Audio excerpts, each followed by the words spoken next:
clearing, Storm.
Weather update. Storm clearing.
Weather warning.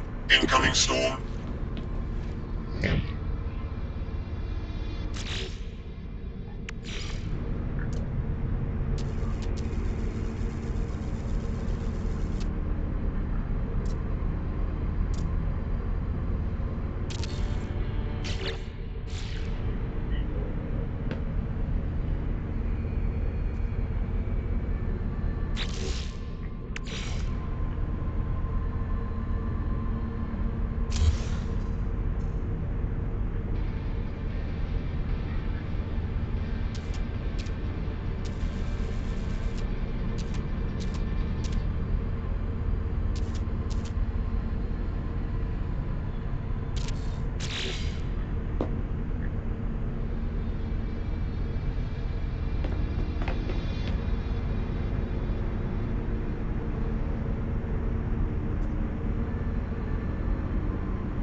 Weather update. Storm clearing.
I'm just going to empty some of my stuff inside of my ship for my inventory.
So you could literally be playing the game all you want, and they could try shooting you, and nothing will happen.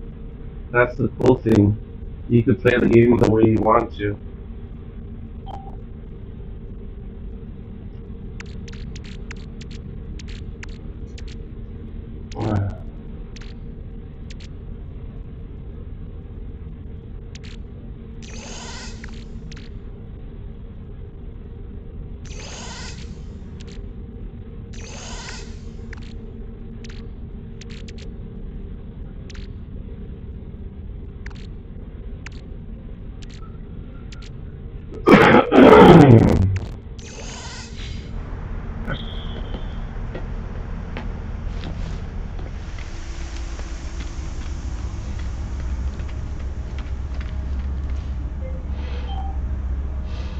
You can watch my stream live if you want. I'm just going to be AFK, but you can see people running by. I'm just going to keep it on live stream while I'm asleep.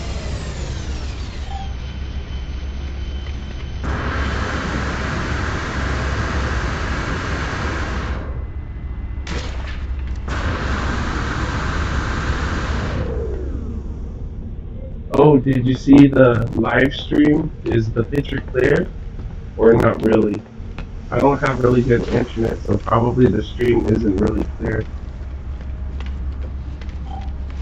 Does it look okay to you? Question mark.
Yeah, it's the best setting I could get, but I had a previous setting that looked worse, but this is the best I could get with my weak internet. Yeah, the ones that you see little triangles over their heads, those are other players. Those are the people that will give you free stuff that they see you sitting down AFK. It's like a tradition. When I see people that are AFK, I give them free stuff too. It's just a kind gesture and really cool. So when you wake up, you see a bunch of new stuff in your inventory.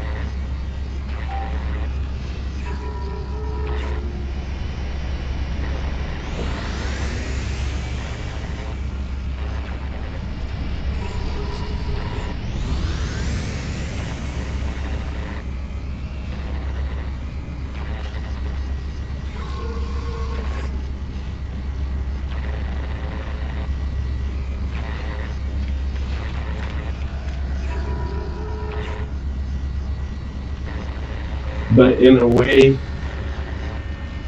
it's cool because you don't have to be homeless. People just do it because it's the thing to do, even if you know you are at a higher level.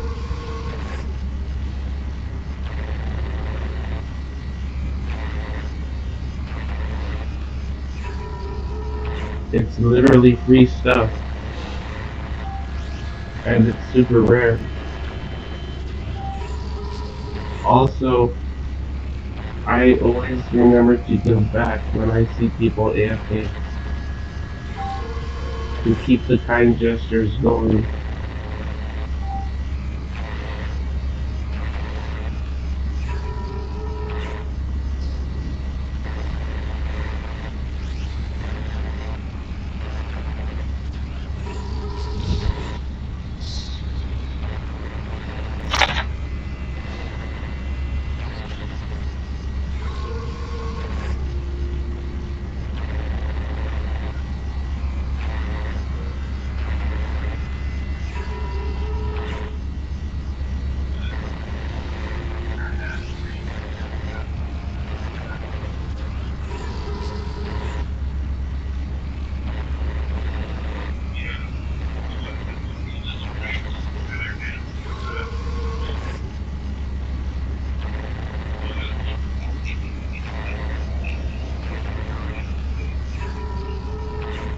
And they're super HP and OP in this game.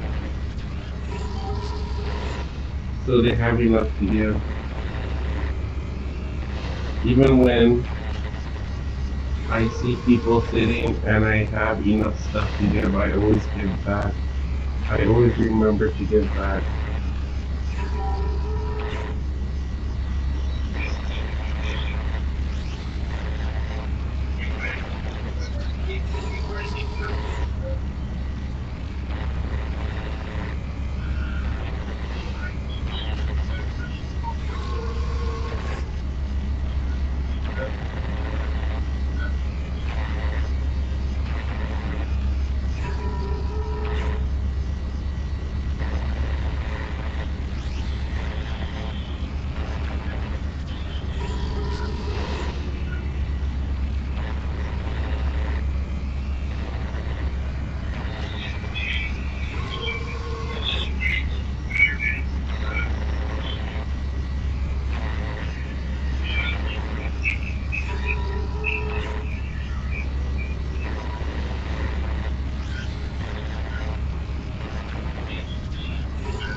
It's 1:23 a.m. right now. I'm going to try to rest soon. I'm just going to be AFK here on the game. Okay?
doing that right now, but we might be doing something soon.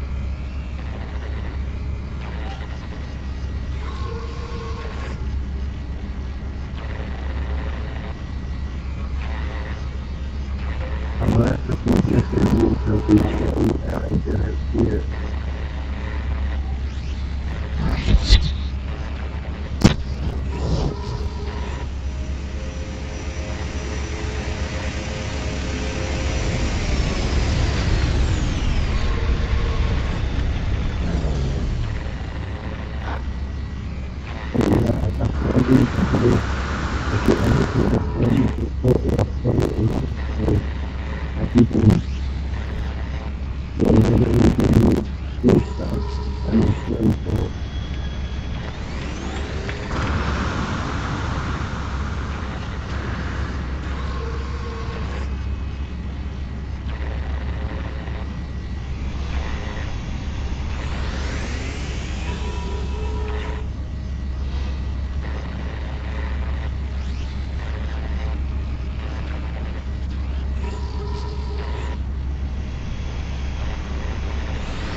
do that with you. So sometimes people just speak stuff because other people will see that they don't have much to give, and if they fight for that person, and then they give that person something better. That's another thing that people do sometimes. I don't do that. I don't do anything to get free stuff. I just sit there. And if they give me free stuff, they give me free stuff. They've been giving me a lot to actually do here, so that's cool. And then I just put it back to the stuff and store it in my supply box.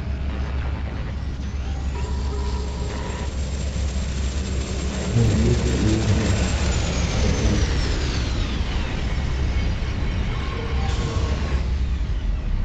And then I can use it whenever I need it.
Mm.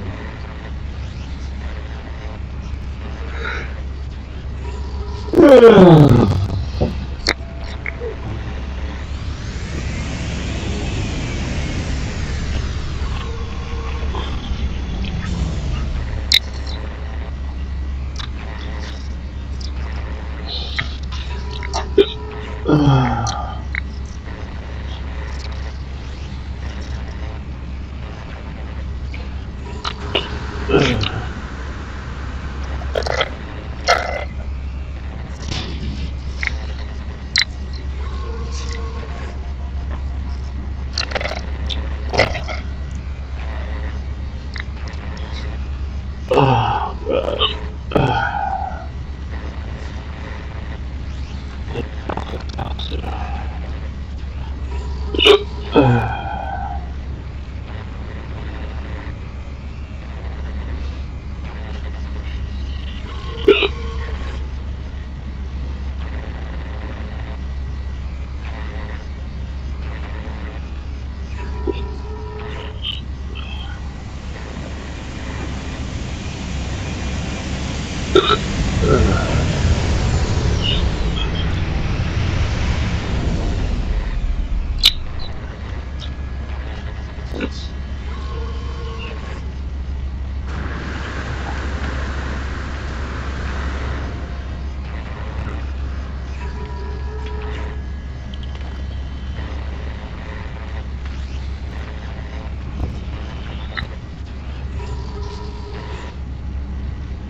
it's all mostly true. Maybe about 8 years old. Live a few blocks from the railroads. In the tracks. The place is covered in greenery though. Trees, bushes, weeds and shit. Best picture I can find. A good place to catch garden snakes and rats. I was told to stay away from there. A lot of teens and junkies would go up there to get high. Plus a bunch of feral dogs. But back then the place seemed like a national park to a city kid like me. So I would hang there pretty regularly. Sometimes with a friend, but mostly by myself. I would climb the oil tankers and box carts and search the tall grass for snakes and mice. The dogs did not really bother me, and if they did, the older kids showed me how to escape them, climbing a train and jumping from one to another until you reached the steel fence, then hop down and climb over it. I did get into a little bit of trouble one day. It was nearing the end of summer break and I was alone, searching through empty bottles, trying to scavenge enough booze to see what getting drunk felt like. But a voice called out to me from behind. The voice belonged to an old bum who I assumed lived in the boxcar he was in. Note, homeless people would often make camp there, and the lot had a few trains that were no longer in use. Rail riders were also pretty common. I could not see the bum's face, just a silhouette inside of a dark boxcar. But I did notice that the train and the rest of the boxcars seemed to be of an older model. The more I stood staring at the train, the stranger it got. For one, it had no graffiti on it or rust, and it was in immaculate shape. Seriously, it looked like a treasured miniature train set, completely out of place there in that lot. The man asked, "What state am I in, boy?" I did not answer. I was too busy admiring the strange train. He shouted, "I asked you a question, fucker." I immediately snapped back into focus, sensing danger. I said, "Philly, mister, you were in Philly." He started talking to himself then. I heard a lot of angry shits and fucks. I assume he hopped on the wrong train. He stepped out of the train then. This guy was the ugliest man I had ever saw, and still is, in fact.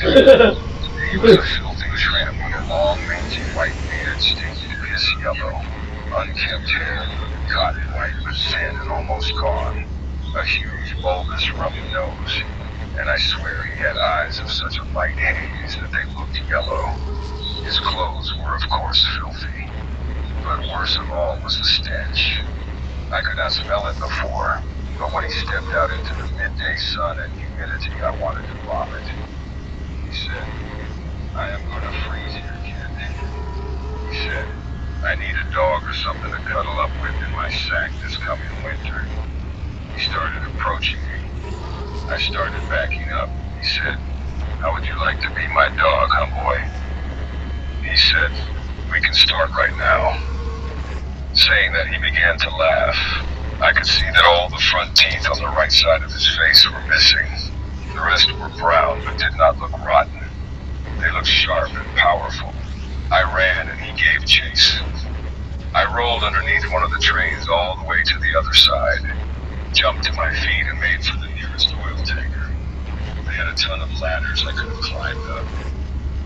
I did not make it. I had a good head start, but I could not outrun a grown man.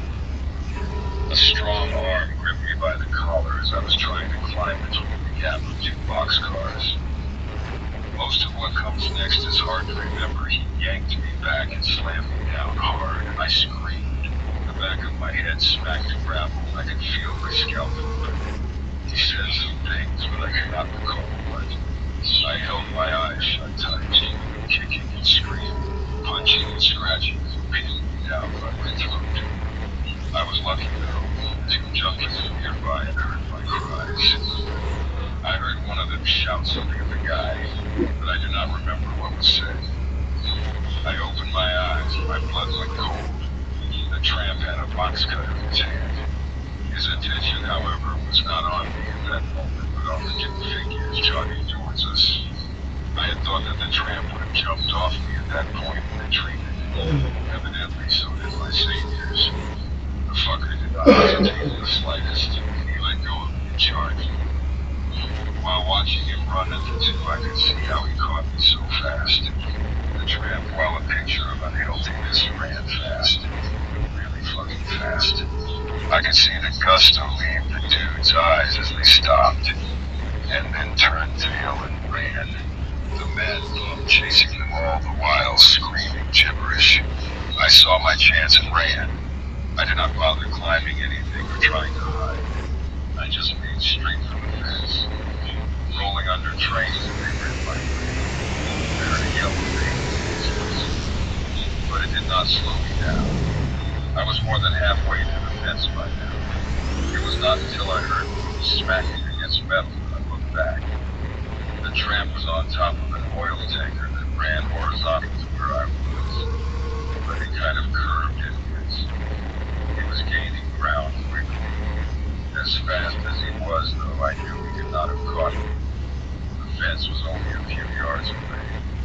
He did come close, though. As I was scrambling up the chain-link fence, I could hear a body land on gravel, and I almost got hit by a car darting into traffic after I hopped the fence.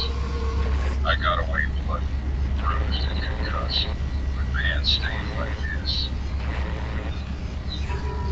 There's this dude in my town that's either a really incompetent bugger or a secret badass.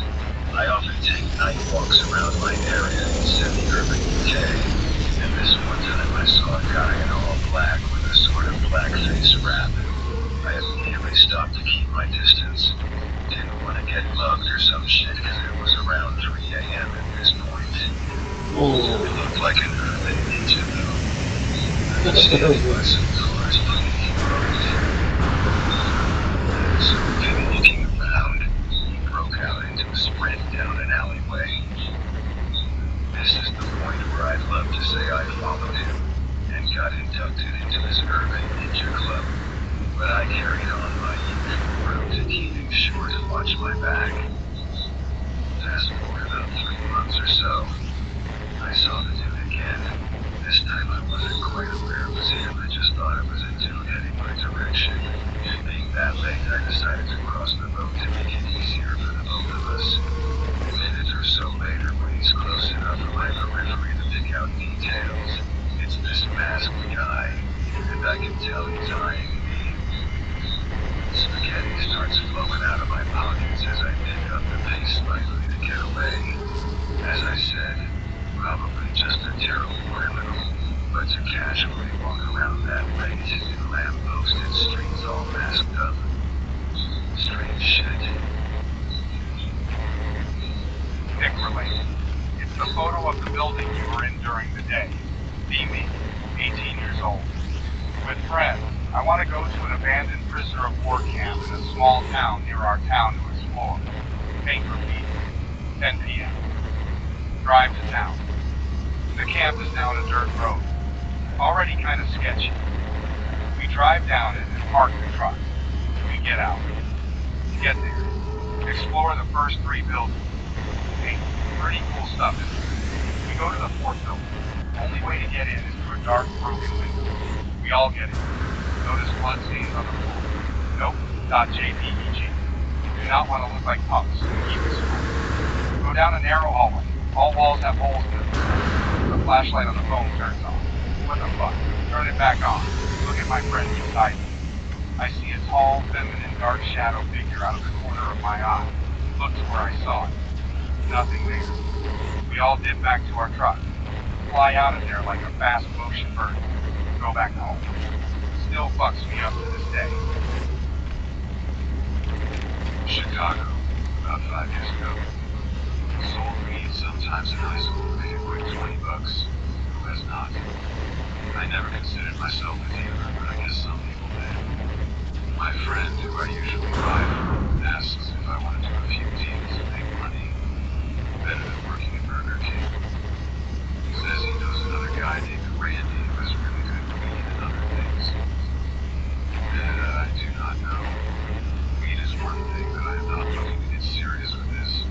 He assures me it is fine. We do a few deals together driving around the city, mostly to shitty ghetto areas. Do this for a month. starts. Randy and my friends say this is prime time to sell cost stoner college kids. Drive around main cities at midnight, waiting for a call.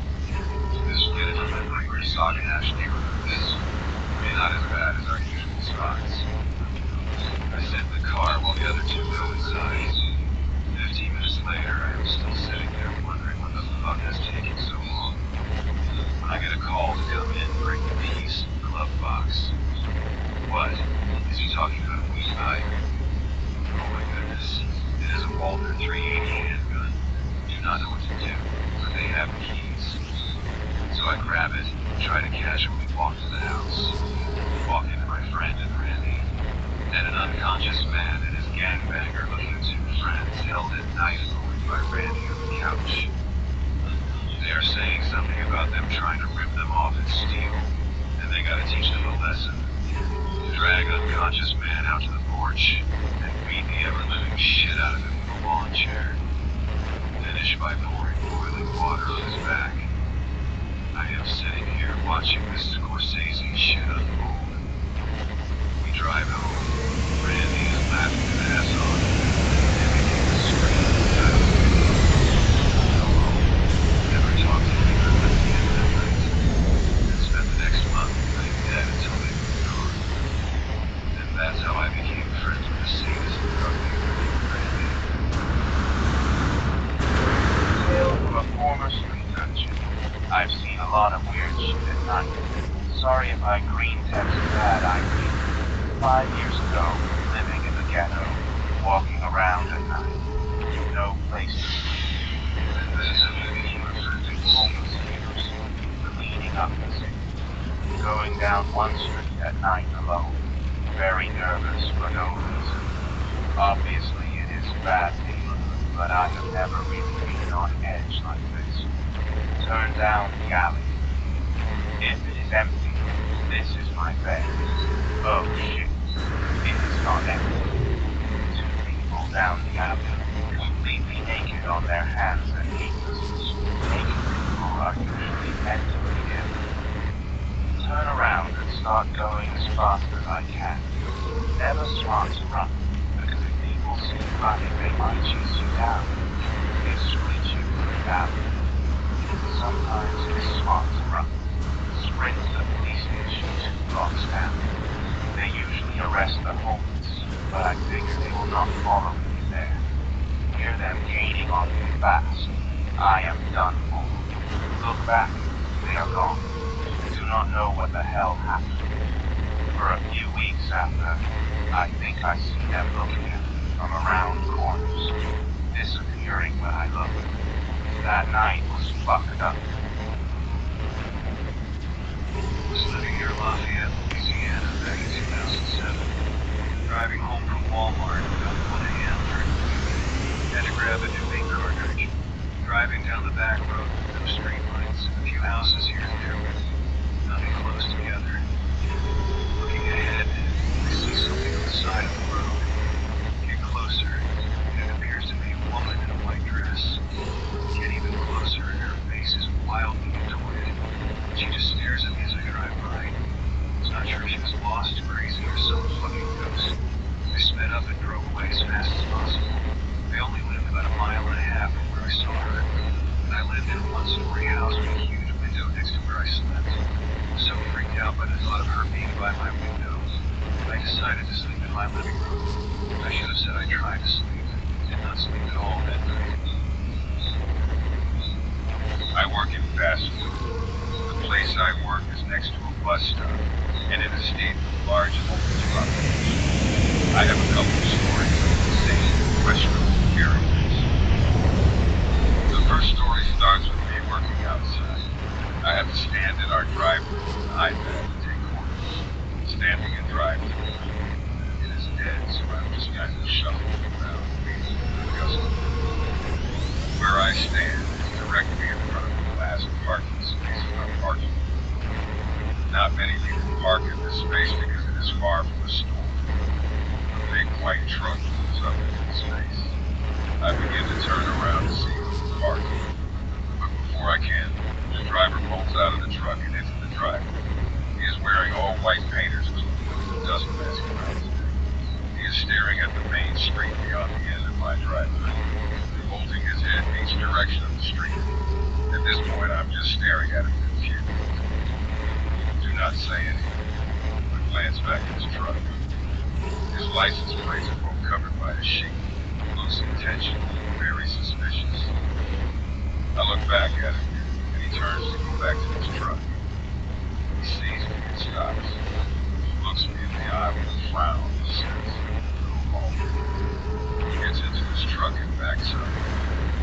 I saw him 3 more times that day, driving around our shopping center anxiously. This is about my home. I think she is dead and in trouble.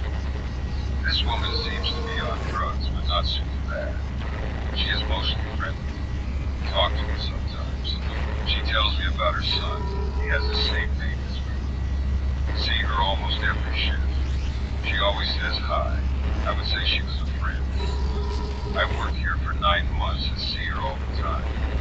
But one day I come in and I see her. She is obviously distressed. I say hi. She just looks at me and looks down. I ask her how her day is, and she does not respond. After this, I see her way less than usual. In fact, I stop seeing her altogether. For the next few months, I kind of forget about her. Then one day in December, I see her again. It's 12:30 a.m. She is walking outside her saloon, talking to the other hobos who sit around out there. I see her and decide to go take out the trash. Maybe I could ask her how she is doing. The moment I walk outside, I realize she is throwing a tantrum. She is wailing at these guys, begging them to buy her some fries or something crazy. She looks terrible. Her hair is messed up. Her clothes are ajar and she is sick. She is straight up begging these guys for something, as if her life depended on it. The guys brush her off and she walks off. I decide not to say anything to her and walk back inside. At 1:30 a.m. at the end of my shift, I walk out to drive home and see her lying face down across the parking lot. She is not passed out. She is coughing, moaning, wailing. I look at her for a few moments, and then a man walks up to me and squats beside her. He says in a disgruntled tone, "You were still sick, God, you were awful." I'm just kind of blown. Dude picks her up and carries her to the van, opens the back seat door and puts her in there. She kind of sits up and looks at me, yells in his face. He slams the door. Dude drives off quickly. It has been 6 months and I have not seen her since. Around 2 years ago, I was fresh out of rehab and decided to become business partners with my acid dealer. His shit was good, I wanted it cheaper, and I admittedly liked the image of dealing acid. Nothing special. He was the older brother of an autistic kid my friends and I would somewhat hang out with at the neighborhood park. Several stories go down with him, but one of the more potent ones was a deal going wrong and us winding up detained by police. Basically, we got the shit from a fucked-off trap house in the inner city, and all planned to trip that night, all being me, my friend, my partner, and his brother. I was impatient, though, and decided to take my hits, while everyone else decided to remain sober. I'm an asshole. We head towards a deal we have to make, which is clean on the other side of the city. And as the deal is going down, I can feel my trip coming on. The buyer's acting really sketchy though, shaking, looking around, asking if he can see the stuff first. When my dealer refuses, Sketch lunges for the shit and tries to strip it from his hands. At that point, I'm still in shock as to whether or not this fuck is actually trying to rob us, because this was the first time it had ever happened to me. He bolts, and my friend who was driving jumps out and chases him down. Anyway, I tried to follow my friend. He's already farther than I can catch up to. Plus, my shit was falling out of my pockets all the way. I figured, fuck that, he's got it, and jumped back into the car and told my partner to haul ass. We'll circle back and pick up my friend after the heat has died down, because the scuffle had caused the neighbors to come outside and call the cops. My partner, being the useless tool he was, just fumbled for a bit until I barked harder and he started to drive. My trip had just started, so I didn't want to chance my driving and have us wreck or worse. As he's driving as slow as humanly possible, we circle back and pick up my friend before speeding off, which I advised against, since the time it took to grab him could result in all of us getting caught. After exiting the neighborhood, my partner says, for whatever reason, that we need to go back and pick up his phone because he dropped it. Unfortunately, as he said this, lights flashed behind us. And we decide to haul ass. Not for long though. All we did was take a few turns into the neighborhood so we could ditch the stuff. After that we parked and the cops began screaming for us to put our hands up and stay in the car. We were called out one by one, with me being last. Of course it's me. As I got out, I accidentally dropped my Harry's lighter onto the pavement, because I was, am, and forever will be a complete schmurg, which at the time I saw some arbitrary cosmological significance in. I walked over to cops backwards. They handcuffed me and placed me on the curb next to my friends. Be cool, for God's sake. They questioned us one by one, and luckily I was last again to enjoy the ant pile that was bigger than usual, the shifting geometric swirls of the pavement, the shimmering cop cars, and the fact the officers had a peculiar ability to transition from an Oompa Oompa to Slender Man so seamlessly. Laughter is difficult to manage, especially due to nerves as well. I knew if I started, though, I wouldn't stop until I was in a cell. Apparently the car reeked of weed as well, and they were trying to find out whose it was. I don't smoke it, so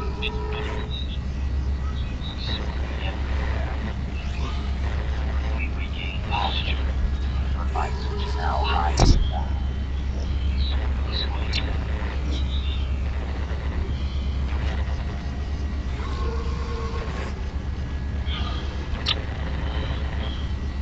We can fuck it up a late. Stop. Open more.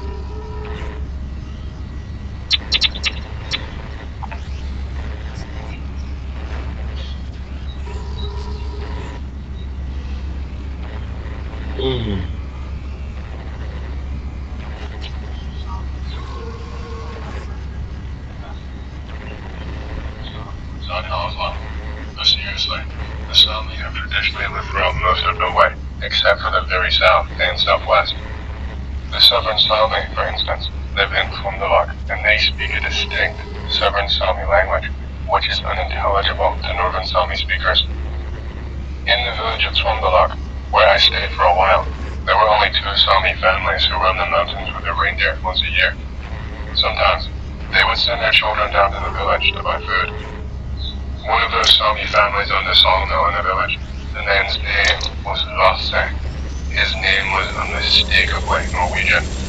I met him in the village reading room, and he invited me to his mountain for a beer. We hopped on his snowmobile and traveled for a long while until we arrived at a pair of tents surrounded by reindeer. There was not a tree in sight. The snow was so blindingly white I almost could not see, but Lasse lent me his sunglasses. In one tent, he kept all sorts of provisions, and it was cold. In the second tent, where he lived with his family, the warmth was almost like a bathhouse. Soon, he was planning to leave, but for a while, we just sat in the tent, sipping beer. He was a man of a few words. Even in the library, we barely talked. We simply sat there, drinking, staring at the box of beer that served as our table. 3 hours passed, and I started wondering why I had agreed to come all the way out here for this awkward beer session. Finally, he took me back to my village, giving me a piece of venison as a parting gift. He remarked that I was a good guy for being able to drink silently. He He added that his only constant company was his wife and 2 young sons. Without a proper goodbye, he left. In June of that same year, 2018, I decided to go fishing for salmon trout at a mountain waterfall. The place was high up, so there were no trees, and snow lingered in most places. Few people knew that salmon don't live so high, so only locals ventured there, and even they did not go often, since the wind was harsh and cold. It was just my luck that the rain had caused a surge in the salmon trout population, and they were swarming in the waterfall. Having caught a bucketful, I decided to rest and drink some cognac to warm up. As I settled down, wrapped in a sheepskin, I suddenly noticed a bearded man in ragged clothes running toward me, shouting something and waving his arms. He approached quickly and spoke with a heavy Sami accent, urging me to hurry down the mountain. There's a snowstorm coming, he warned. I was immediately surprised. What kind of snowstorm happens in June? Moreover, Sami people in Trøndelag had long since stopped speaking with such an accent, and even the homeless in Trondheim did not wear rags like that. But what could I do? I wrapped up my fishing rod and cognac in the sheepskin, grabbed a bucket of salmon, and reluctantly followed the man. When I asked who he was and what the storm was about, he did not respond. Not even a minute passed before the wind picked up and the drizzle turned into snow. Soon, I could not see further than an outstretched arm. The man motioned for me to follow, and we walked for about 20 minutes. But rather than heading downhill, we moved along the slope. I could not object. The wind drowned out my words, and there was no one else to rely on except for this strange figure. Besides, he seemed to know about the storm in advance. Suddenly, he shouted over the wind, "We've arrived." I couldn't figure out where we had arrived. After stumbling forward another couple of meters, I saw a barn door, completely invisible until that moment. How had this man been able to find his way when we could not even see the barn from 2 meters away? We managed to stumble inside, and there was nothing but a bare floor. I spread out the sheepskin, we sat down, and I thanked the Sami man for saving me, offering him some cognac. I had always placed the wall side of the sheepskin facing up, as a matter of habit, but he looked at me oddly and commented in broken Norwegian, "You, Nora, non-Sami, are big weirdos. Who would spread skin toward the wall facing up? Both reindeer and sheep wear wool on themselves to stay warm. Have you ever seen a reindeer or a sheep with the wool inside?" It struck me then. Lasse had spread the skin in his tent with the wool facing down. I realized that the wool protects the skin from the moisture of the earth, keeping it dry. The man, whom I now knew was Sami, did not answer any more of my questions. At first, he would not even tell me his name, but eventually introduced himself as Måns Piasso. The storm died down, and the sun began to break through a crack in the barn wall. With difficulty, we opened up the door, now covered with snow, and stepped outside. The snow was so blindingly bright, it was hard to tell which way was up or down. Thankfully, I still had Lasse's sunglasses. I thanked Måns Piasso again, and we parted ways. That winter, I ran into Lasse again as he stopped by to check on his sawmill. I told him the story about the strange Sami man I had met. I asked him who the man was. He thought for a moment and said, "There are no Sami on that mountain. There never have been. The place is too windy." Then, after a long pause, he added, "It was my great-grandfather you met. His name was Magnus Peterson. He died there in his 40s, caught in a snowstorm, delivering provisions to the partisans." He nodded thoughtfully, and without another word, he left. I am now good at green text, but I want to share this local story from my own life. Be me, an 8-year-old Norwegian kid. I'm on a Sunday hike with my family, because that's what Norwegians do. We get to a small hunting cabin right by a lake. It's old as hell. Uncle gathers up the kids and says, "Do you know why that cabin is abandoned?" The kids don't know anything, so we just shake our head. Because Hans Holdra haunts this lake. Holdra are a type of Norwegian fae/troll. Think the Norwegian version of a siren. Looks like a beautiful woman, but has a bovine tail. They're related. Apparently, 100 years ago, they were free buddies. They want to go out hunting deer. They agreed to meet at the hunter's cabin. The first guy arrives on time. He realizes that none of his buddies are there. He has to wait for them. The second dude arrives the next night. The first guy is missing. He searches the whole place, only finding his bag and his jacket floating in the lake. I guess he drowned. He notes it down in the cabin log and waits for the third guy. The third guy arrives the next day. No one is at the cabin. He searches the whole place, only finding his friend's bags and the second guy's jacket floating in the lake. Something is off. He reads the cabin log. He figures the whole crowd must be behind this. It's getting dark. It's way too late to go home. The third hunter keeps himself awake. He doesn't light a fire as to not alert the whole crowd of his presence. He stirs cutting the back of his hand to stay awake in the dark. Suddenly, he hears a sound from outside. The hunter is quiet. He is clutching his knife, knowing cold iron can be used to negate fate magic. He slowly stands up and gets next to the door. He's listening, hoping it's just a fox or something. He hears the noise again. It's the sound of someone sneaking towards the cabin. I am not gonna get attacked by a horny troll wench. The hunter kicks the door open, throwing the knife at the shadow and books it into the woods. Since then, the cabin has been abandoned.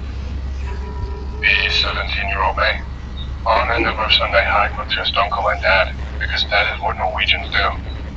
We get to a small hunting cabin by the lake again. The thing has almost entirely rotted away. My uncle asks, did I ever tell you what actually happened at the cabin? I shake my head. My uncle tells me that during World War II, the cabin was a meeting spot for 2ty7hDewfwef, translation, the boys in the woods, the Norwegian resistance fighters. Mostly used by a communist subsection of the Norwegian resistance. Someone in the local community really did not like communists. They started snitching to the Nazis. Nazis set up camp close to the cabin. They straight up just shoot whoever enters the cabin. In the end, word gets out and the cabin stops being used. Be me, sitting there realizing that I'm sitting on the spot where my fellow countrymen got executed. I don't know if the whole story was made as a kid-friendly version of the tale to not ruin the spot for us kids, or if it was made as some form of code passed around the farms to keep resistance fighters away from the cabin. I grow like that.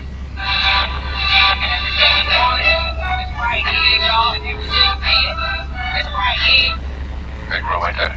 It is up the lake. I knew a journalist who specialized in writing about forgotten historical figures. I often helped her with organizing and translating Soviet documents, especially when she worked on stories about white emigres in Norway, or the heroes of the Great Patriotic War who fought in northern Norway.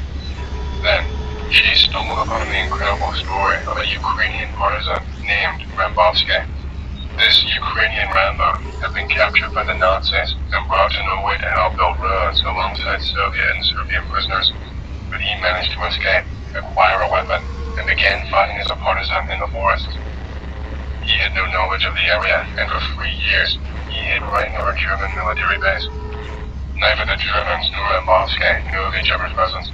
He also did not hear the news of the war's end, and the information did not reach the Germans in that remote wilderness for some time.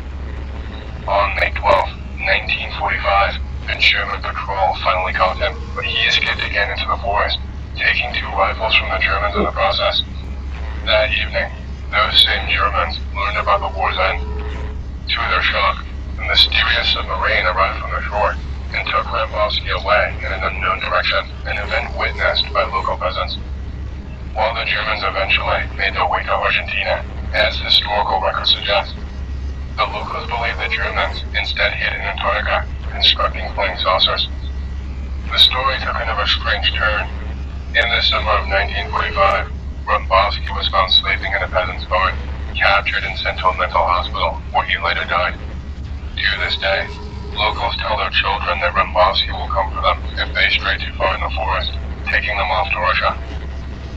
While assisting the journalist with the story, I accompanied her to a local farm where a peasant had delivered food to Rambovsky.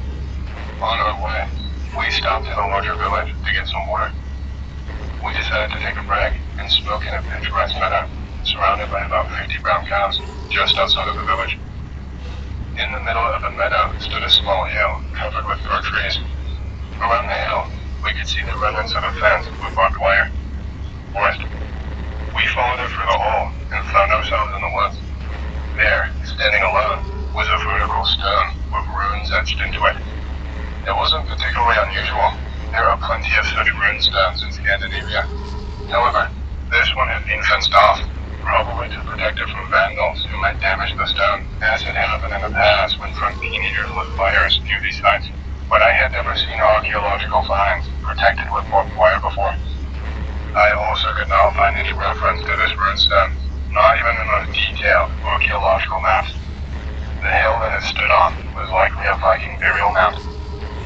After spending some time with the stone, we returned to the car, planning to walk to the village to get some water. We needed a break from the drive, but strangely, as soon as we saw the runestone, we began feeling unwell. The village was strange too, even though it was a weekday. Both the store and The internet is full of mysteries. Some fake, some forgotten, and some that no one's ever explained. Welcome to the Internet Mysteries Iceberg, a deep dive into the internet's most insane mysteries. And I made this iceberg myself, and the top layer starts simple enough. Mysterious stories, weird.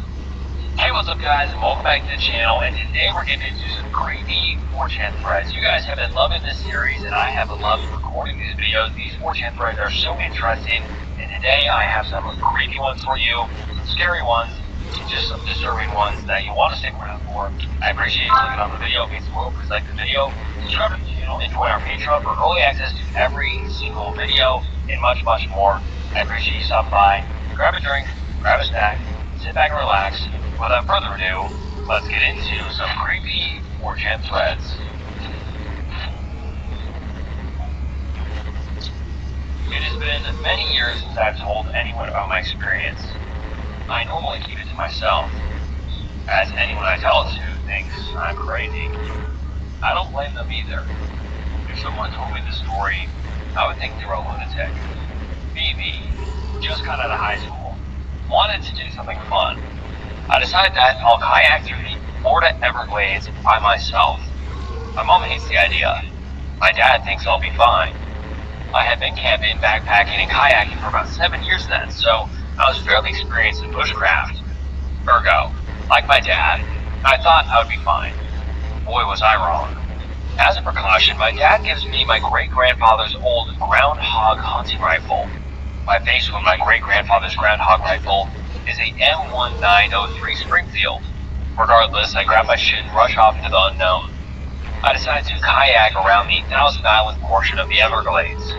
I pushed off a small island known as Chokolosky, and I made my way into the wild. I was ecstatic. Finally, I get to enjoy my favorite hobby with no one around to bother me. I camp at a small dinky campground known as Mormon Key, pig related. It was a 10-plus mile kayaking trip to get there, plus part of that was just navigated through the mangroves. Needless to say, I was tired as fuck. Make camp, cook dinner, watch the sunset, and go to sleep. I wake up to howling in the distance. Sounds like a wolf. Problem is, wolves have been extinct in the Everglades since like 1910. Kinda weirded out, but there was a body of water between me and the howling, so I don't really dwell on it. I wake up, make up a quick breakfast, and continue heading south in my kayak. End up going down the Lost Man's River. See red circle and pig, and I'll talk about the pig and show the pig after I finish this one thread. Find a place down the river to camp, set up camp, eat and sleep. That would be my last comfortable night of sleep for the rest of the trip. And maybe the rest of my life.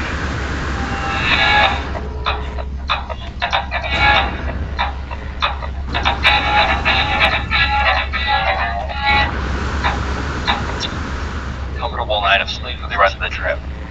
And maybe the rest of my life. Wake up the next day refreshed and head further down the river. Eventually hit the mainland. See blue circle on pig. Okay, so now we will talk about the pig. So he adds this picture of, I guess, Google Maps or Google Earth, whatever. We can see Mormon Key, it's out in the Everglades. No people around, no cities around. I think the closest city is Everglades City, or Chokolosky, where he originally left from. And then he headed down south towards Mormon Key, stayed there, and then I guess he went through that little inlet, and then he's all the way into the Everglades now. at the blue circle, so he's a ways away from civilization and people in general. But anyways, let's continue the thread. OP writes about, I walk about 1.5 miles east before I decide to turn back. That was a mistake.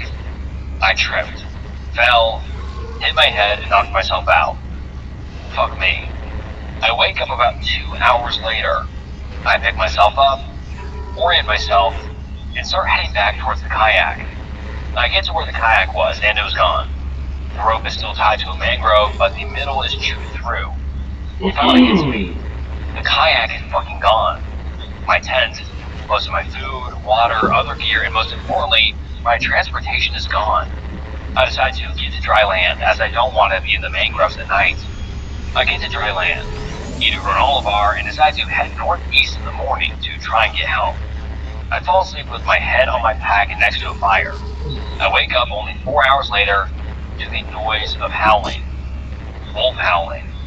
Once again, baffled, seeing as they should be extinct around here. I shine my light in the brush. I see an absolutely gargantuan wolf, bigger than I've ever seen. Think the size of a rhinoceros. I flip the fuck out and add what little dry wood I have to the fire. I spend the night clutching my rifle next to a dying fire. They eventually fuck off, but I don't let down my guard. Around sunrise, I immediately head northeast. I'm tired, hungry, thirsty, and just want to get help. I'm slowly trudging through knee-high water. I consider ditching the rifle to get rid of the weight, but then I remember those wolves. I keep going on and on mindlessly, checking every 10 minutes or so to make sure I am on course. In the middle of these mangroves is a small dry area. I figure that I could rest here for a short while. I walk into the clearing and I see a structure. It's a pyramid in the fucking Everglades. Think of Pick-related, but smaller. I am dumbfounded at what a pyramid would be doing this far out here. I didn't think that the local tribes ever got this advanced. I didn't see the movie, but I just thought a hidden pyramid in the middle of the Everglades. Archaeologists and historians were thrilled to find this. I figure I need to stop and at least look at the place. I climb up to the top and there's a pit. Just a dark pit. Out of the pit I can hear something faint. I get down on all fours so I can hear better. I realize that there is wailing coming from the pit. Briefly, painful wailing. I probably get up and try to get the fuck out of there. In a rush, I trip. See a pattern? After tripping, the wailing turns to straight up screaming. It sounds like a fucking banshee. I'm convinced that anyone within 10 miles could have heard that shit. It was so deafening. I started hurrying back down when I see those damn dogs. There was a pack of 5 of them, all completely fucking huge. I drop my pack and climb up a cypress tree. I fire all 5 of my rounds into the biggest fucker there. He bleeds out under the tree. All the screaming from the pyramid is just getting louder and louder. The pack drags away the dead dog into the mangroves. I take my opportunity, jump down, and start moving northeast. I left my pack to save weight, and I'm going through the mangroves as fast as I possibly can. I even throw aside the rifle, as I have no ammo for it, and it is just dead weight. Eventually, after an hour, I can't hear the screaming anymore. I'm dehydrated as fuck and hungry. I keep moving forward. I find myself on a road, loop road scenic drive, with a bunch of police cars. They hesitate when they see me because I look like I've been through hell and back. They give me water and a granola bar, and tell me to sit tight for an ambulance. When I ask how they knew to find me, they said some guy on the road called in about hearing incessant shooting a couple hours prior, and they had been searching since. I get to the hospital and the police interrogate me. I hesitate to tell them that I got lost and fired those shots at an alligator. They accept it and leave me alone. My family comes up in hysterics to see me. I confide in my dad about what actually happened. Naturally, he doesn't believe me. It said that the dehydration must have made me hallucinated. I go home and keep bringing it up. Eventually, he has me admitted to a psychiatrist for delusions and hallucinations. Gee, thanks, Dad. I brought up the story to 2 other people, and both had the same response. I'm never going back to that place again, and I just want to forget about this. But I felt like I needed to tell someone. I don't care if you believe me or not, as no one does. I just needed to get it out. I don't know what I found out there, And it will, probably, stay that way. Good night, X. I'm going to bed. And then some people comment in the thread, asking questions, and just a discussion pops up, and I'll read some of the comments people have on the discussion, and the OP eventually comes back and responds to some of them. One person says, "Good tale, Florida Anon. Didn't feel any Indiana Jones vibes at all, or just terror? Cool story, bro. Take someone else to that pyramid and get rich. You are a schizo. It was dehydration. Fuck huge native wolves, get BTFO by explorer in his rifle. Classic. Why didn't you tell about the pyramid though? Go to some archaeologist or college professor and tell them you found some pyramid in the forest. Don't include the wolves or screaming as the structure. Maybe get some other guys to see it. Take me there, Anon. Let's help some spirits and wolves together. Bring an AK nut might actually help you out of this one. Just woke up. Figure I may as well answer a few questions before I head out for the day. Did you feel any Indiana Jones vibes at all, or just terror?" And the OP replies to this comment saying, "Upon discovering the pyramid, I was still in survival mode. I guess I had a little bit of an Indiana Jones vibe, hence why I did climb to the top. But I mostly just wanted to get out of the Everglades as quick as possible. Mind you, I had heard and seen the wolves before I was dehydrated. I had a half-full water bottle with me after I left the kayak. By the time I saw the pyramid, I had been dehydrated for less than 24 hours. If I go to any archaeologist or college professor, I doubt they will believe me. Finding a pyramid in the Everglades is unbelievable and would rewrite the history of the whole region. Most people don't believe it, let alone waste resources or time on it. There is no way I'm going back there. I steered clear of the West Everglades after that incident. Even if it did, I'm not 100% sure I can find the place again. Tell me the general location. I'll gladly die for some actual spooky shit, my dude. My face when my great-grandfather's groundhog rifle is an M1903 Springfield. He must really not like groundhogs. That's pretty funny." And then some people keep talking. "You're supposed to go to that pyramid and find a great sword in the clutches of a mummified Atlantean king, and use it to cleave off your shackles and hew the Hyperborean direwolves asunder with the great ancient blade and your iron thews while you crawl out and oath to Crom. But instead you fucked up so bad, not only don't you revenge on the serpent king of your father's sword, you left a reptile to have your great-grandfather's rifle too. Why the fuck would anyone kayak through a giant sweltering alligator spawning pit to begin with? Our intel chain is compromised."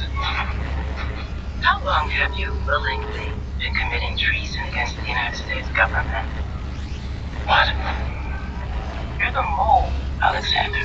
Someone's been watching and listening through you. You're telling me it's real? That's a Wi-Fi signal streaming from your head. You were hacked. We can either attempt to remove what's in your brain, or we keep the hack open. Yeah, that. We need to infiltrate his life. They're cute together. He has to trust you. They want me to play the girlfriend. Or you're just keeping an eye on me? From this moment forward, your life is mine.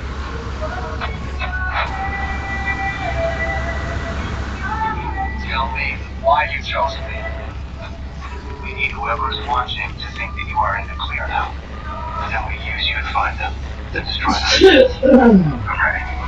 He's conflicted, but he's on board. You're doing my thing. Be grateful for all the things you don't know. No matter what anybody says, I did not betray this country. Either save the mission or save his life.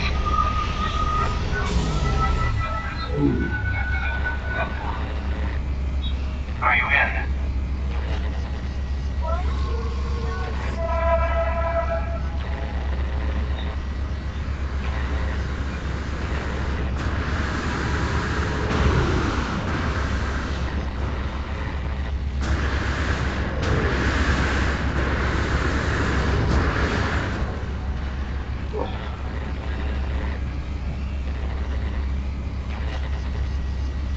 There's always interest, risk behind every passion area, behind every outreach program, behind everything that you're doing as a ministry.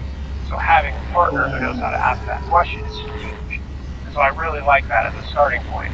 we have a coverage called food preparation liability, and I think about the chili cook-off, and I'm not kidding here, right? Somebody almost died as a result of the chili cook-off, which is like the most like perfect Americana church thing ever that that they're doing, and those are things you wouldn't think about, but I can tell you, you would be very worried if you like turn in a claim and you're like, what do you mean? Like, we don't have coverage for this? And well, I guarantee it wasn't something they asked about. We might have asked a question that would have led to something like us addressing that coverage, but it's not like, hey, John, I just want to make sure we've got coverage for our chili. So they're expecting that coverage, but you never want to put your insured in a position where they might not know after the fact, and they're staring down potentially looking at a fatality because of a chili cook-off. There are campsites scattered along the Lost Man's River, some picnic benches, etc. Have a look around on Google Maps. It would be cool if it wasn't fake and actually confirmed the existence of the pyramid-like structure off that river. And then the OP comes back saying, I'm back, figure I may as well answer more questions. I don't suggest it. You could easily die out there, even without the paranormal jazz. Exposure and dangerous wildlife can easily kill you. Please don't go out alone. And please get to know the area first, or better yet, don't go at all. I've attached a better, more updated map, sitting at Trubulowski, where I first pushed off with my kayak. The green line is the first day, red line is the second day, purple line is the third day, and orange line is the fourth day. All black dots are where I camped or where I got picked up. I had to navigate through mangroves and crap on foot for the fourth day, so I figured that the temple could reasonably be anywhere in the orange circle, with the orange dashed line being an approximation. Heck, I thought the same thing when I was given the rifle. Your comment made me chuckle. Why the fuck would anyone kayak through a giant sweltering alligator spawning pit to begin with? Another Anon order pointed it out.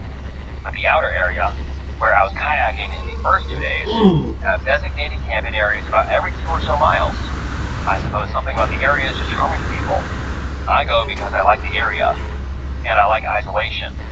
Hence why I went even deeper. Not fake, but I appreciate the article. I've heard about other pyramids around the Everglades, but there seems to be only mentions of them here and there. I've also heard about one near the Lost Man's River, but I believe that their story says they just viewed the temple from a distance, never visiting it. And that is the last we ever heard of from Florida Anon. And I thought this was so interesting. I mean, like Florida, all of that is so interesting to me, and a lost pyramid of some sort, that is crazy to me. And, I just recently moved to Florida, so this video gets 30,000 likes. We probably won't reach that, but I did that for a reason. If this video reaches 30,000 likes, I will go explore for the lost 4chan pyramid. That'd be a good video. I'd make a video about it. It'd be a banger video, to be honest, but 30,000 likes, I will go look for the lost Florida pyramid. Hopefully not die out there.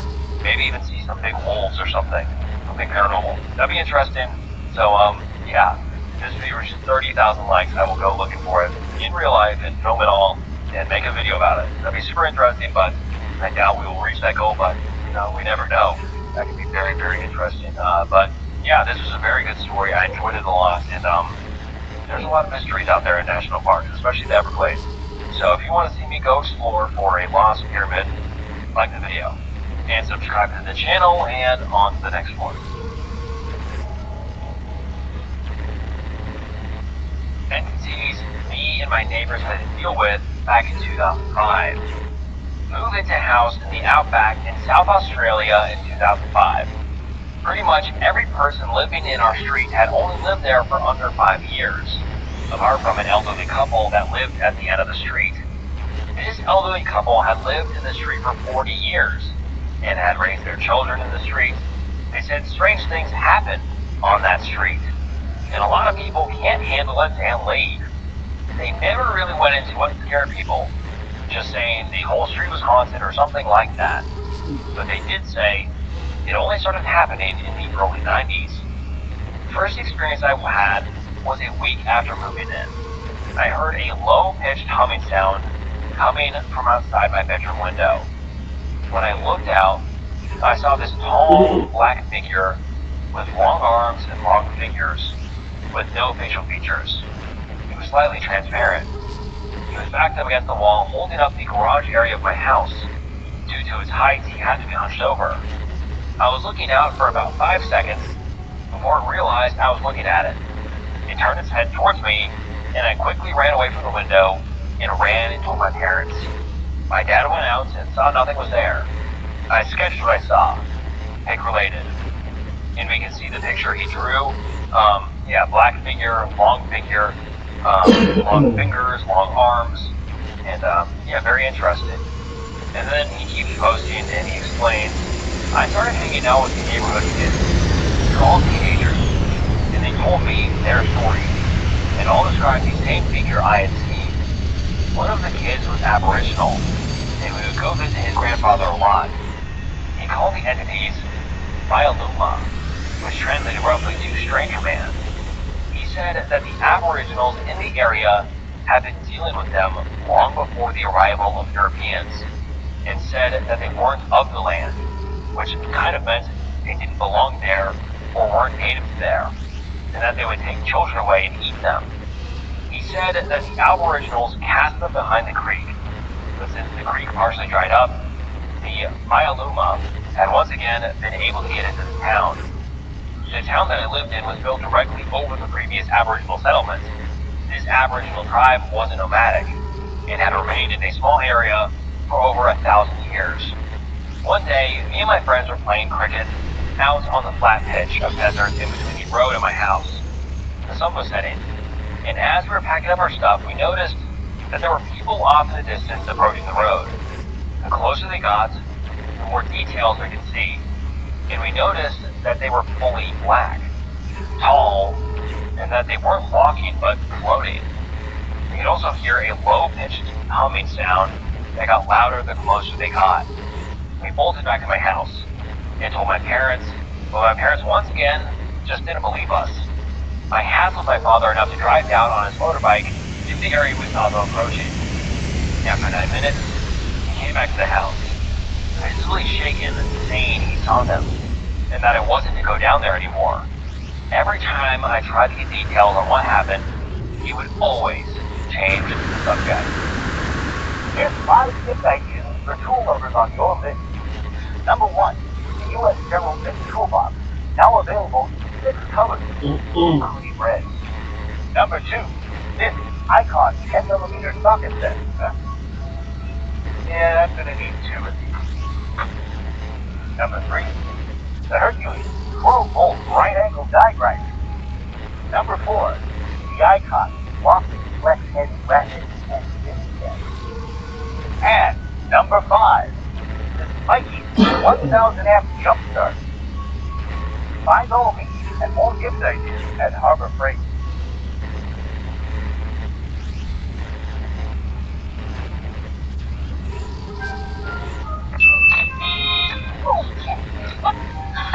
Okay, I'm sorry. Go! We're going. Come on. Give me a second.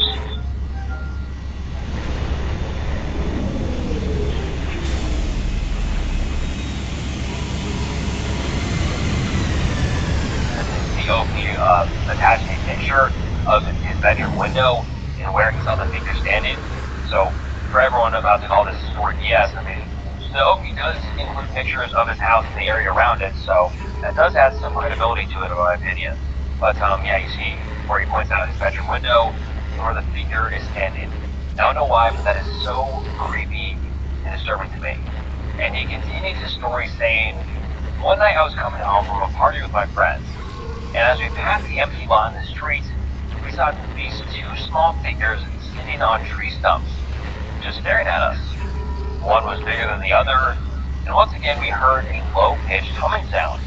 We were all high as fuck, and we're just standing there, laughing, thinking we were tripping out, until we realized that we were all seeing the exact same thing, and we couldn't all be hallucinating the same thing. One of my mates took a step towards the one closer to us, and when he did, he made this very deep growl.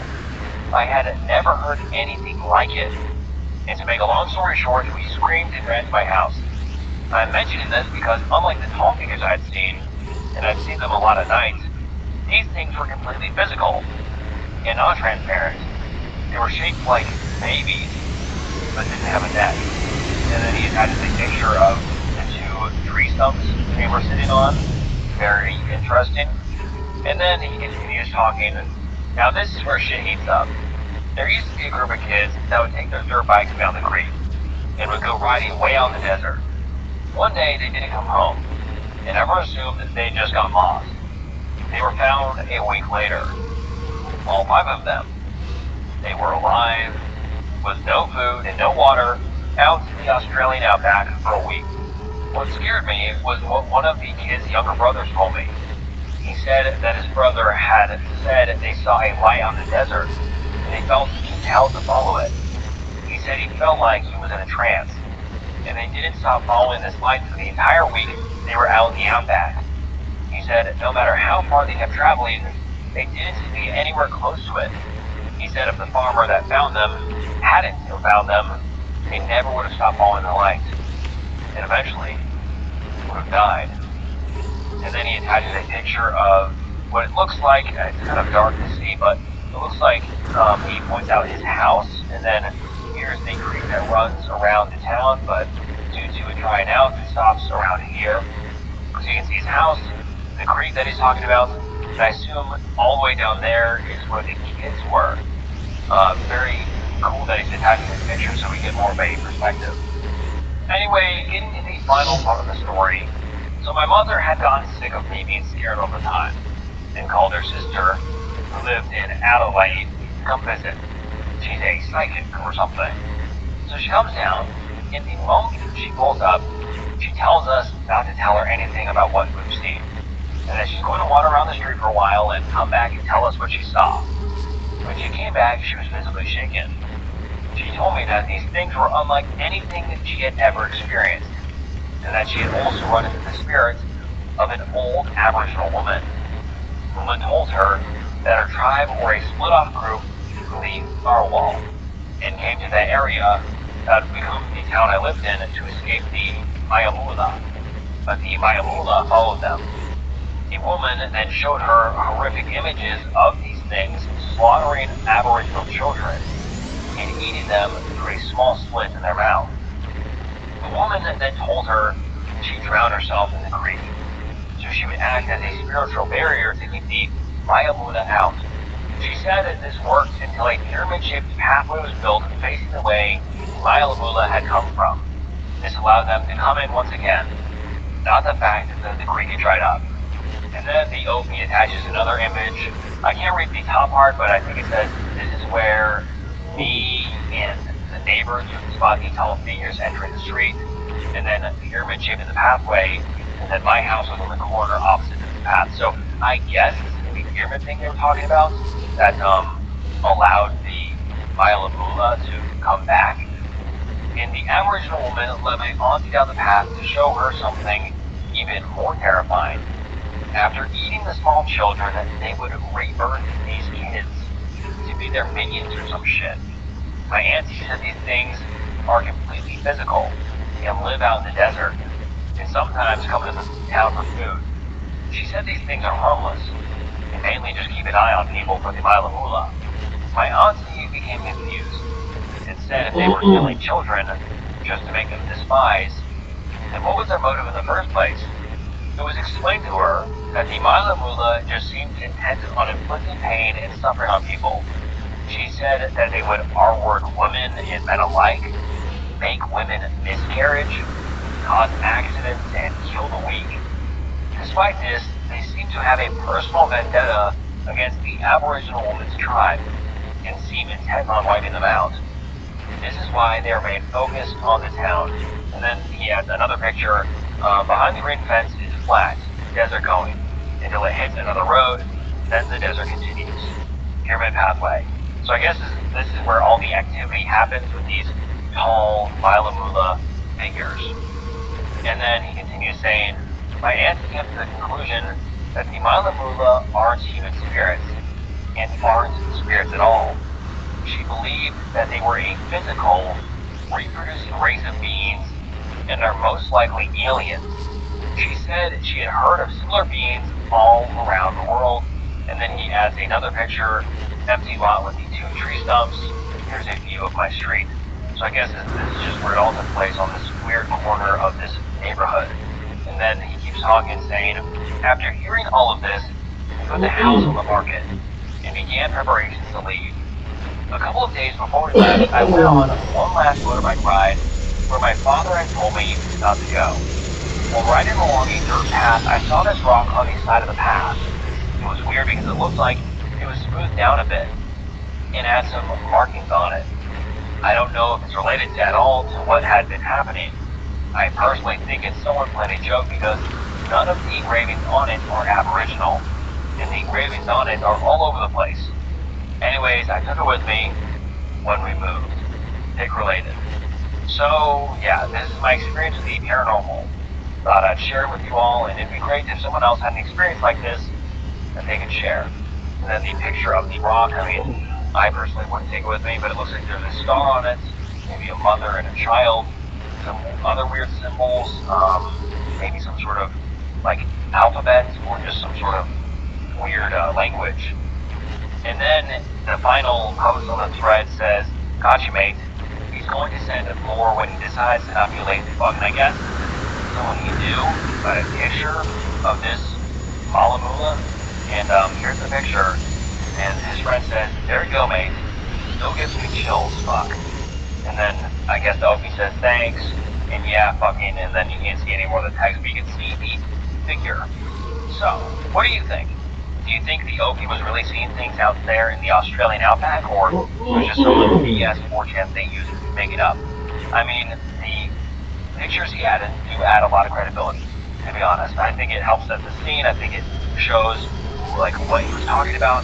I think that does add a lot of credibility, but still, who knows?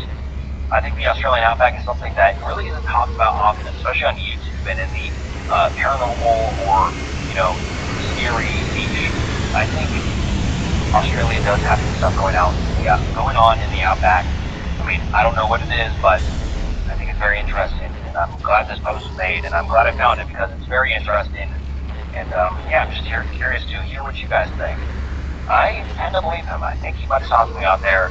And that final picture did add some credibility, and it was incredibly creepy. So yeah, leave your thoughts down below, and on to the next one. Business tech that's bold, fresh, and delicious. Get started at easycater.com. You know that story where slow and steady wins? That's terrible advice.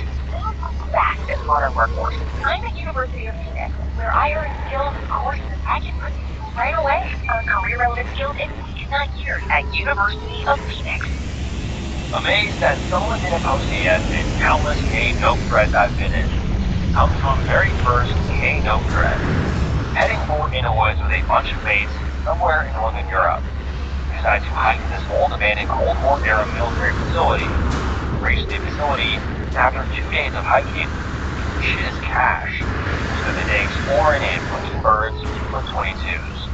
By nightfall, we set up a camp in one of the empty warehouses. We go outside, set up a campfire, and start making stew. All of a sudden, we hear the loudest and weirdest roar I've ever heard. We all shit ourselves, grab our rifles, and stare into the darkness. Something is moving about 100 meters out. We hear it rushing through the woods into the facility area. We stand there, silent, listening. Then it stops, and suddenly, it is dead silent all around us.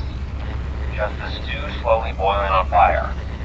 We look at each other and have a brief chat. We decide to carry on with making the stew. The next morning, we wake up and start packing. Everybody is making jokes about how we got so scared of some bear, etc. My buddy sees something lurking on top of the biggest facility building. We try to have a look at what it is, but it's too far away, some 200 meters maybe.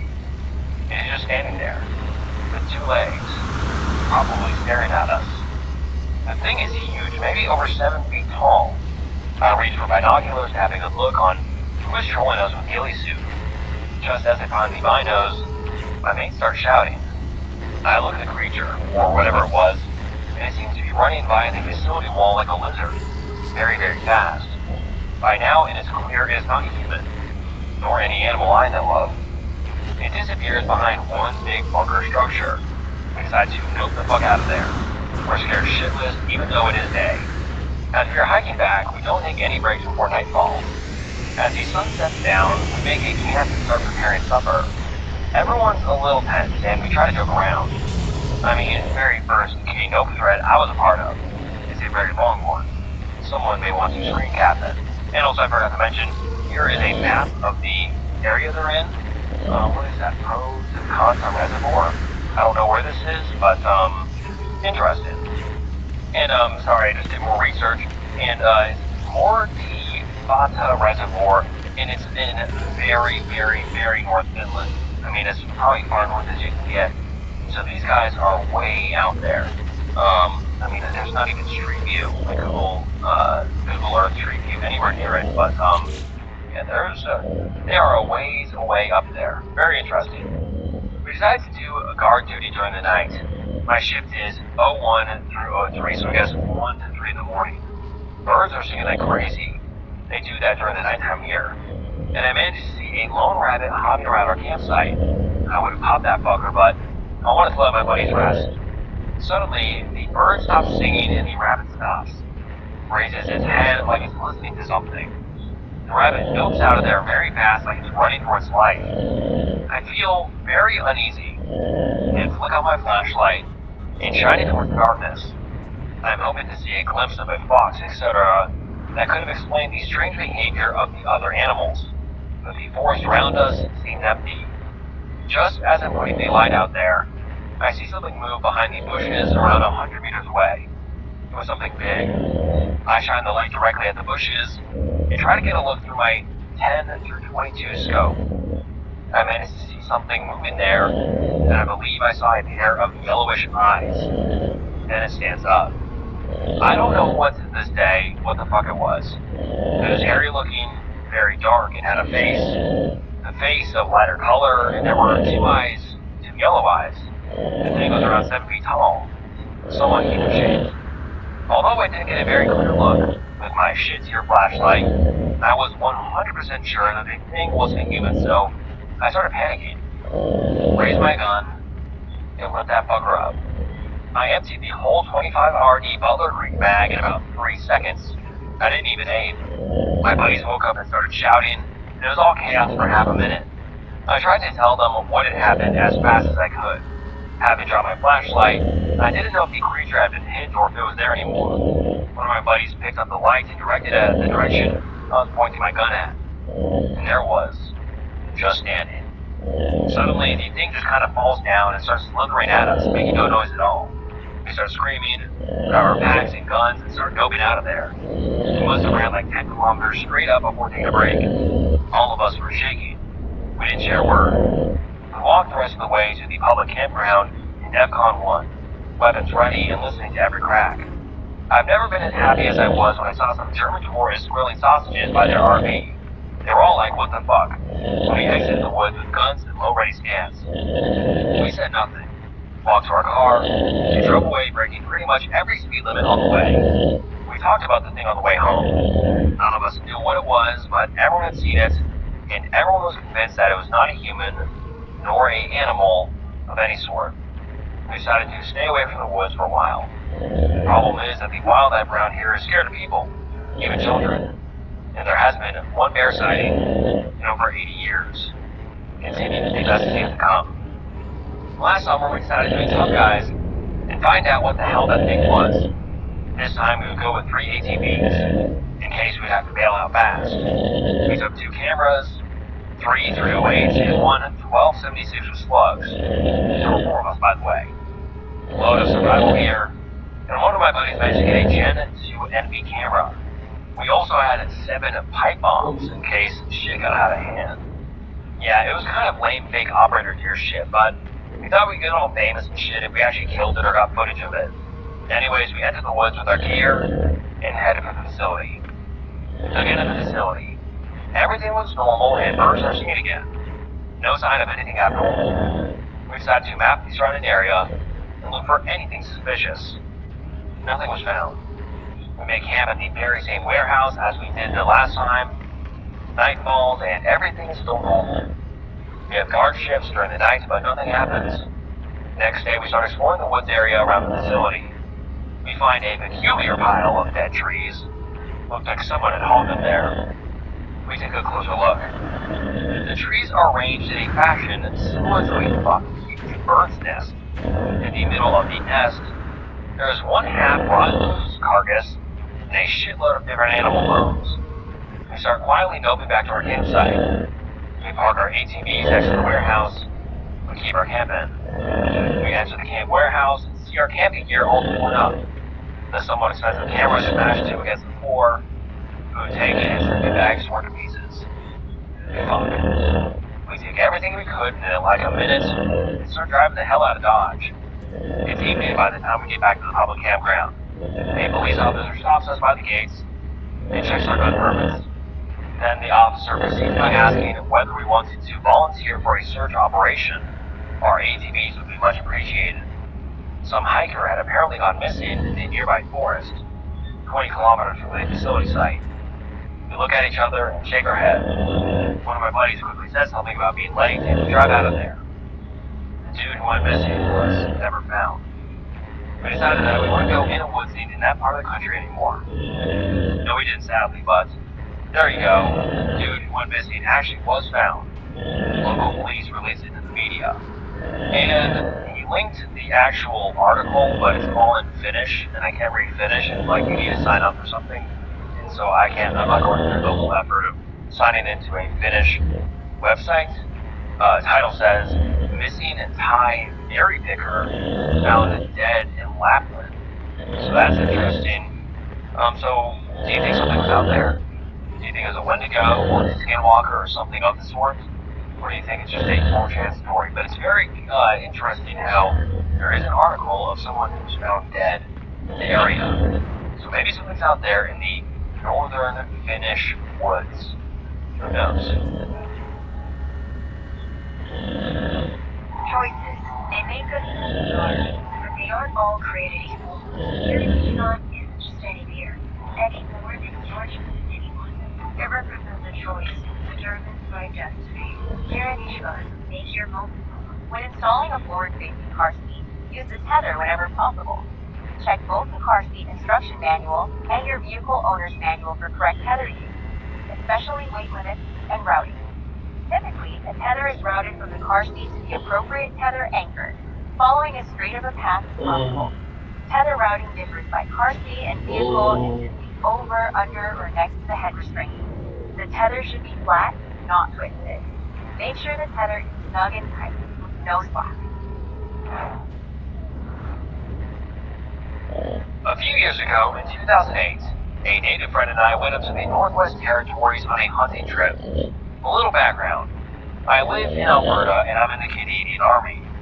3rd Canadian Division, so I'm a good tracker. My friend, who we will call Edouard, which is his surname, is Algo Kuyan, also a good tracker. He also lives in Alberta, but was born on a reservation. His family had taught him all the legends and customs when he was growing up, but he handled modern society well. Anyway, we drove for a long time. I wasn't keeping track, but it was more than just a few days. We were headed to a heavily forested region west of the Great Slave Lake, Nick-related. I believe that's the general area that this happened. There were no good roads back there, so the drive was rough. The snow was also shit, but we were both used to it and loved cold weather anyway. When we had found a good spot to park, we got our things out of the bed of my truck. We began our trudging through the snow to find a place to set up camp. We wanted to camp at a place a few kilometers from where we parked, to give us a bit of a challenge. Even though it was very heavy snow, the place was beautiful. The nature was completely untouched. I tried snapping a few shots with my phone, but none of the pictures came out good. It was disappointing, but at least the drive was worth it. After walking for about 3 hours, we came into a clearing in the trees, and made the decision that it was where we would set up camp. I began setting up our 2-person tent. And Pan-O-Wo, and I can't even pronounce this guy's name, I'm sorry. I'll just call him Pan from here on, it's just easier. And Pan was clearing the snow off of the ground to prepare a fire pit. I had set up the tent and our sleeping bags, and helped Pan with the fire pit. Once I was done, I told him to follow me to find some firewood. He nodded, understanding that it was going to be dark soon and we would need fire. We both had hatchets with us, and began chopping branches off some of the pines close to the camp. The wood was wet, so it was going to be difficult to get it dry for the campfire. We had a good stack of thick branches and carried them back. When we returned, there were tracks in the snow that weren't ours. They seemed to be a kind of morphed human footprint. Han and I exchanged strange looks. It's that our wood piles in the area that was cleared for a fire. You think someone else is camping nearby? I asked. Han shrugged and replied, I can't say for sure. People wouldn't walk in the snow barefoot. We returned to our tents and took our rifles out of their carrier cases, now alert.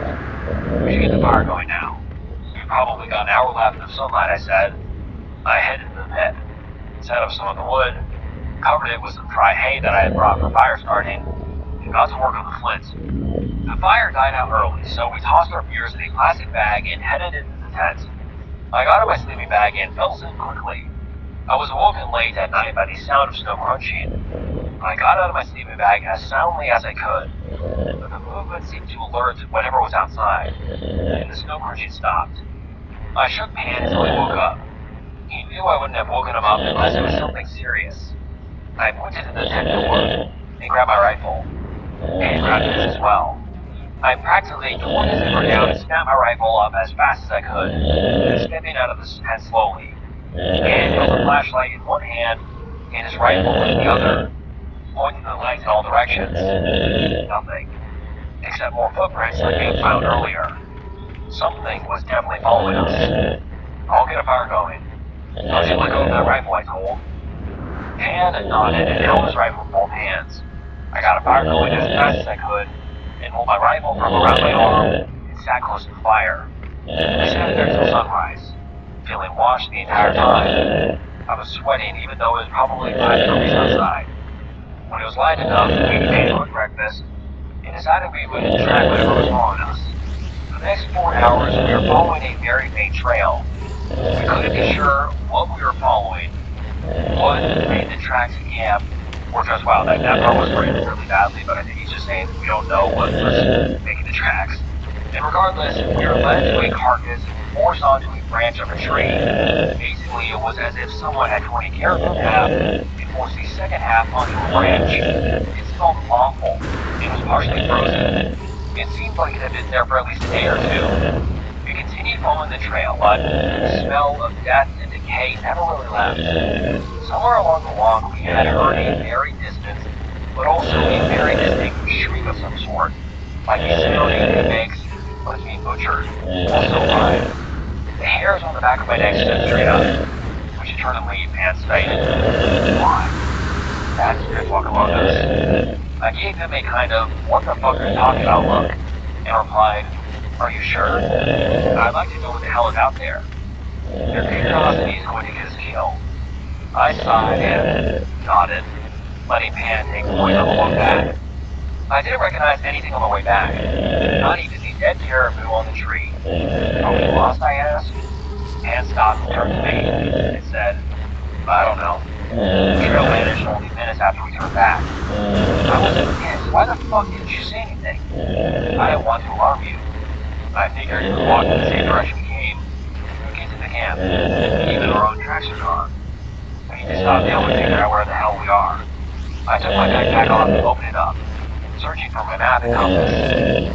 While I was busy in my backpack, I saw Pan scramble for his rifle from the corner of my eye. He brought it up and fired off 3 rounds. I looked it up and said, what happened? I also brought up my rifle, but noticing Pan's face was white as snow on the ground. Let me go, he said. What? Pan didn't reply. He simply began backing up, and back into me. I closed my backpack, put it on, and we both jogged through the trees. We had now been out there for close to 7 hours. The sun was going to set soon. I took duct tape from my bag and secured a flashlight on the end of the rifle, handing the tape in hand for him to do the same. We were no longer jogging, but picking up the pace of speed. We wouldn't be able to track anything in the dark. We were feeling watched all the time and kept hearing branches snapping only inches away. Somehow, though, we found our kid.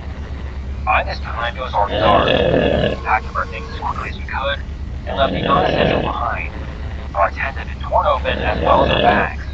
It was very obvious that something was here. Right as we were about to depart, I shot my flashlight at the tree line that we just came out of. What I saw made my animalistic instincts kick into hyperdrive. It looked so skinny that its bones were almost pushing out of its skin.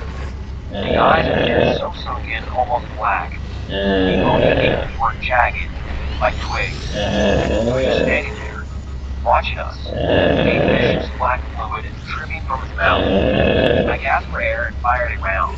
Cocked the rifle, fired again, and again. My hands were shaking bad. Hand down, I also began firing. Once the smoke had settled, the thing was gone. We were now sprinting to find my truck. I wish we had parked so far away. We had no idea what our surroundings were, only what direction we were going. Everything was dark except for these strange beams of flashlights. I was so exhausted, and I was now running entirely off of adrenaline. I heard the screams again. But this time, they didn't stop and were much closer to us. I turned while running. Where the fuck was man? I stopped running, knowing the danger. But I was not going to leave my friend behind. I shouted his name multiple times, only hearing the ghastly screeches in return. I shined my flashlight at the trees, desperately looking for any sign of him. He was gone. Then I saw movement, a lot of movement. This was no longer just one thing hunting me, this was many things hunting me. I don't want to leave Dan behind, but my brain screamed at me to fucking run. Whatever they were now only 1 to 3 meters behind me. And my body just kind of turned and began sprinting on its own. At least, that's what it felt like. I now knew what it was like to be held and chased by the lion. I felt nothing but fear. I have no idea how long I was running, but at one point I broke out of the trees and into the road. I was ecstatic and continued sprinting down the road until I spotted my truck. I took my keys from the lanyard on my backpack, and as soon as I got to the door, I shoved the key in and threw myself onto the seat. I locked the door open and I did good. It started the engine. The headlights went on, and there he was, standing in front of the car with me. I screamed to get in the car. Instead of running to the passenger door, he twitched and seemed to float towards the driver's door. My instincts once again kicked in and I slammed the pedal. I was practically flying down the iciest road you can imagine. I had no idea how I didn't wreck and die. I didn't slow down until I was back on the government road. I was almost behind the entire time. When I got back to the nearest town, I told the police what happened. I left out the when to go part. They would dismiss my source and joke. I told them my friend's name, where we had camped. I left them my phone number, and so as I drive back over, I couldn't wait to get back home. They still haven't found them. And attached on this post is a Bigfoot map, like a map of reported Bigfoot locations. You can see Alberta, Mississippi, talking about the Wendigo. I don't know if this has anything to do with it, or it's in relation at all, but a lot of Bigfoot reports in the US, but not a lot in Alberta, but who knows. What happened to his friend? And hopefully he's alright. And yeah, so I couldn't pronounce that right, but anyways, on to the next one. Yeah, combo, the fastest, most complete recovery.